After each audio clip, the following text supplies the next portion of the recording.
Today I'm going to be explaining another important video, but this paper is a little bit old, but it's very essential for understanding. And it is named node2vec Scalable Feature Learning for Networks.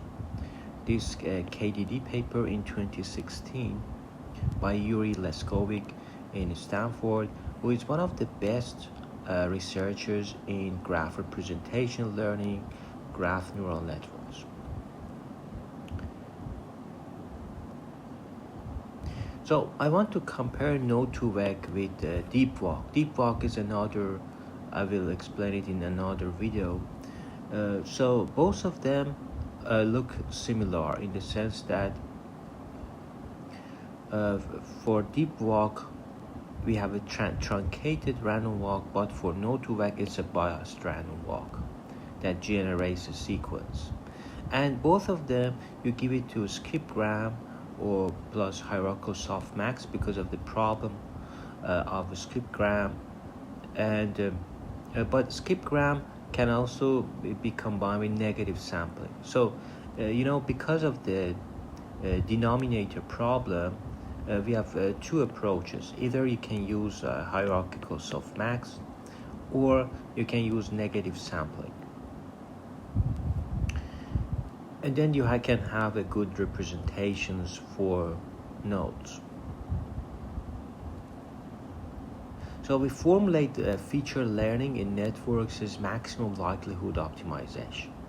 We proceed by extending skipgram architecture to networks, and we seek to optimize this objective function, which maximizes the log probability of observing network neighborhoods for a node conditioned on its feature representation given by F. So we have two assumptions. We have conditional independence. We factorize likelihood by assuming that the likelihood of observing a neighborhood node is independent of observing any other neighborhood node given the feature representation of the source. And then we have symmetry in feature space. A source node and neighborhood node have a symmetric effect over each other in feature space.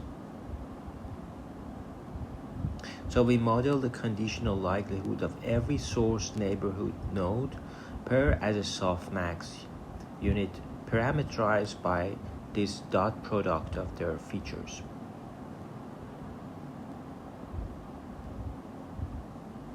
So now this can be simplified like this. If you substitute that, you will see that it will just be as simple as 2. And the per node partition Z sub U is expensive to compute for large networks.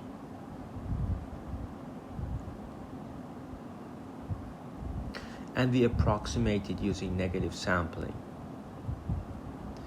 As the paper of node2vec, if you remember, we have done negative sampling and hierarchical softmax and those things. So there are many ways to create these edge features. You can either take the average of them, the Hadamard product, the L1 norm, the weighted L2 norm. And so we view the problem of sampling neighborhoods of a source node as a form of local search. So given a source node U, we aim to sample its neighborhoods to be able to fairly compare different sampling strategies. We shall constrain the size of neighborhood set n sub s to k nodes, and then sample multiple sets for a single node. So there are two extreme sampling strategies for generating neighborhood sets. You can either use breadth first search or depth first search. The breadth first search and depth first search represent extreme scenarios in terms of search space to explore. For prediction tasks on node network often shuttle between two kinds of similarity: homophily and structural equivalence. Under homophily hypothesis, nodes that are highly interconnected and belong to similar network clusters or communities should be embedded closely together. For example, nodes S1 and U belong to the same network community. So U and S1, because they belong to the same network community, it has the homophily. In contrast, under structural equivalence hypothesis, nodes that have similar structural roles in network should be embedded closely together. Importantly, unlike homophily, structural equivalence does not emphasize connectivity. Nodes could be far apart in the network and still have the same structural role. In real world, these equivalence notions are not exclusive. Networks commonly exhibit both behaviors, where some nodes exhibit homophily while others reflect structural equivalence. So we observed that breadth-first search and depth-first search strategies play a key role in producing representations that reflect either of the above equivalences. So neighborhoods sampled by BFS leads to embedding that correspond closely to structural equivalence. We note that in order to ascertain structural equivalence, it is often sufficient to characterize the local neighborhoods accurately. For example, structural equivalence based on network roles such as bridges and hubs can be inferred just by observing the immediate neighborhood of each node. By restricting search to nearby nodes, BFS achieves this characterization and obtains a microscopic view of the neighborhood of every node. The opposite is true for depth-first search, which can explore larger parts of network as it can move further away from the source node U. In depth-first search, the sampled nodes more accurately reflect the macro view of the neighborhood, which is essential in inferring communities based on homophily. So this is node2vec. We design a flexible neighborhood sampling strategies which allows us to smoothly interpolate between breadth-first search and depth-first search. So we achieve this by developing flexible biased random walk procedure that can explore neighborhoods in a breadth-first search as well as depth-first search. So a source node U, given a source node U, we simulate a random walk fixed length L. So let C sub I denote its ith node in the walk. Starting from C0 equal to U, then nodes C sub I are generated by the following distribution. And pi is an unnormalized transition probability between nodes.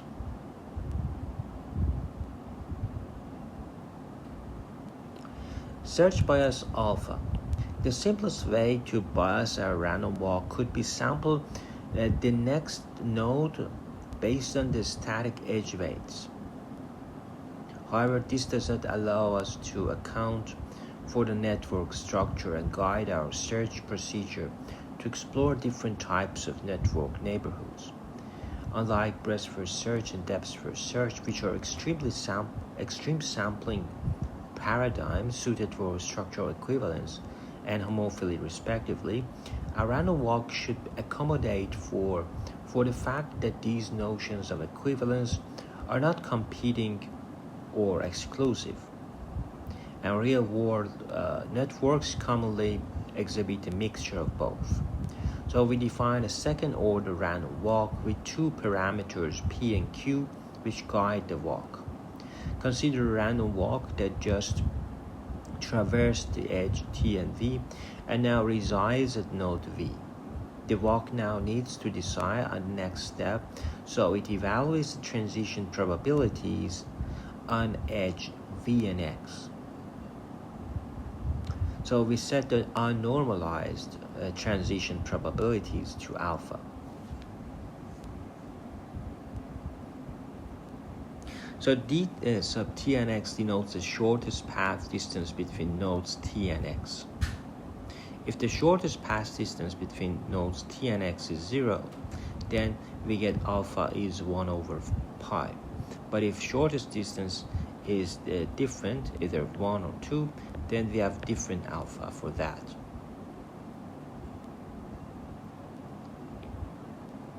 Remember that our transition probability pi here is related to this alpha that we are talking about.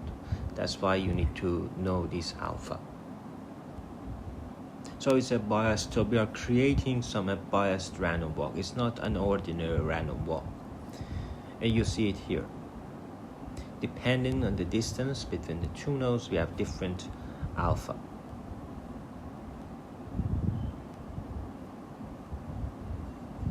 So parameter Q allows to search to differentiate between inward and outward nodes.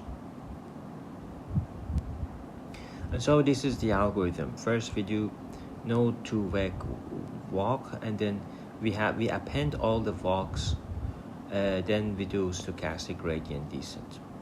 The node2vec, we get the neighbors of the current node and then append this to the walk, and we get the walk. So once we get the walk, then we append the walks here. Then we do stochastic gradient descent. You can also use edge features for that.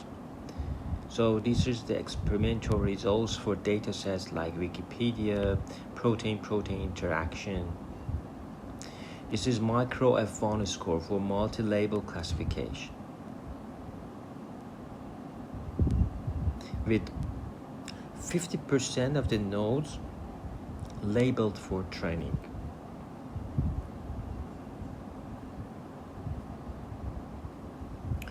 And you see the performance evaluation. You can compare node2vec with deepwalk. As you see, the node2vec has a better, in comparison to this, has a better performance, much higher performance in comparison with deepwalk. Even for macro F1 or macro F1, still it's better. Node2vec performance is much better than deepwalk.